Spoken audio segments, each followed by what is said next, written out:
Oke, halo, assalamualaikum warahmatullahi wabarakatuh. Balik lagi di channel Asep MIAA. Hari ini lama tidak muncul di YouTube, dan sekali muncul di YouTube kita bakalan tampil tidak lama. Ngomongin soal YouTube, hari ini gue bakalan review mobil yang memang bener-bener langka.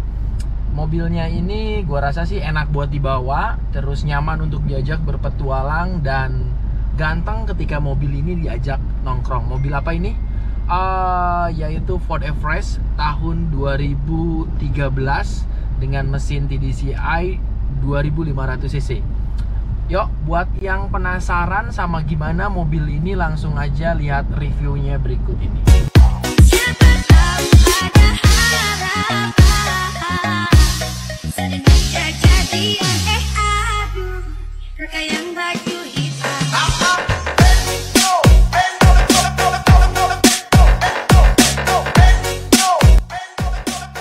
Gimana tadi tonton video highlight-nya? Keren kan? Oke, jadi Ford Everest ini memiliki bobot yang lumayan besar, volume juga tinggi, dengan kapasitas mesin tuh kalau dilihat nih bagian mesinnya ini 2500 cc, dan ini mesin diesel turbo ya, solar. Oke, bisa teman-teman lihat di bagian depannya, grillnya ini bener-bener gagah ya, tampilannya sporty, dan saya suka banget sama tampilannya Ford Everest ini. Kenapa? Karena enak banget mobil ini buat diajak nongkrong, beda dengan mobil-mobil lain. Mungkin ada mobil-mobil lain di kelasnya, yaitu ada Fortuner, ada Pajero ya, setahu saya sih ada mobil-mobil seperti itu, dan overall mobil-mobil itu udah terlalu banyak di pasaran ya, sedangkan Ford Everest ini nggak terlalu banyak di pasaran. Oke, bisa lihat di bagian bannya juga, ini velg gue masih pakai original, jadi velgnya terlalu ngeluarin banyak biaya, tapi untuk tampilan gue ganti dengan catnya. Jadi velg gak gue apa-apain, tapi bannya gue ganti yang lebih gede gitu loh. Ya memang belum diganti pakai bannya AT, gue pengennya sih diganti ban AT supaya lebih sangar aja. Terus di bagian atas gue udah kasih modifikasi dikit, dikasih crossbar doang, dan kemudian untuk warnanya itu gue custom. Warnanya gue pengen warnanya jadi kayak two tone gitu, kayak mobil-mobil zaman sekarang, putih sama hitam. Tadinya mau putih sama merah, cuman takut kayak lebih Indonesia banget aja gitu. Bagian dalam atau interior sebenarnya gak gue apa-apain, masih tetap bawaan pabrikan asli standar, hanya ini audionya. Audio ini kebetulan kita udah ganti Android, ini merek Skeleton ya, yang biasa aja lah, yang gak terlalu mahal.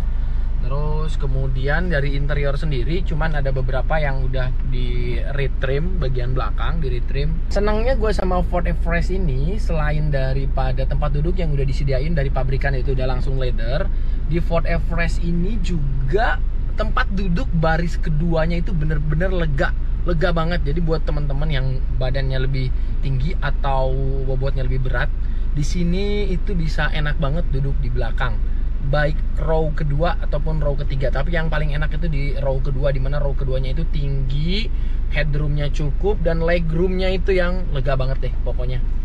Sebenarnya gue udah pakai lama mobil ini, hampir 1 atau 2 tahun pakai mobil ini. Secara konsumsi bahan bakar itu lumayan ya, lumayan. Karena apa? Dexlite nggak murah, karena mobil ini semenjak ada common rail di bagian mesin, dia nggak boleh lagi dikasih biosolar, nanti bisa menyebabkan filternya menjadi boros atau lebih rusak. Itu sih info mekanik yang langganan kita. Hanya untuk konsumsi bahan bakarnya jadi lebih mahal karena harus pakai Dexlite tadi. Tapi wajar sih, karena dengan kapasitas mesin 2500 cc mobil dan turbo, jadi konsumsi bahan bakarnya itu udah sesuai. Oke, secara handling mobil ini sebenarnya seperti Jeep kebanyakan, baik Fortuner ataupun Pajero. Mobil Jeep ini memang agak limbung ketika dalam kecepatan tinggi, dia nggak terlalu nyaman, dan bukan untuk kecepatan tinggi, tetapi kalau kita ngomongin dimana dia bisa off-road, jalan nanjak, ini memang benar-benar sudah enak banget, dan memang sesuai dengan fungsinya Ford Everest itu. Terus kalau untuk dipakai harian gimana? Nah, kebetulan mobil ini gue pakai harian, dan untuk jalan-jalan yang ya gue lewatin itu macam-macam ya, bisa jalanan jelek, terjal, menukik, belokan, dia bisa masuk di segala jalan. Hanya itu tadi, ketika mau kebut-kebutan, memang mobil ini bukan tempatnya untuk kebut-kebutan. Terus gimana dengan perawatan mobil ini? Perawatan mobil ini juga nggak terlalu ribet, nggak susah. Yang penting ganti oli teratur, rutin, dan itu sih yang paling penting tuh, isi bahan bakar yang sesuai dengan yang diharuskan, yaitu pakai Dexlite ya. Kenapa? Karena supaya meminimalisir kerusakan pada filter. Apalagi kalau sampai injektor yang rusak, karena satu injektor harganya bisa sampai 5 jutaan.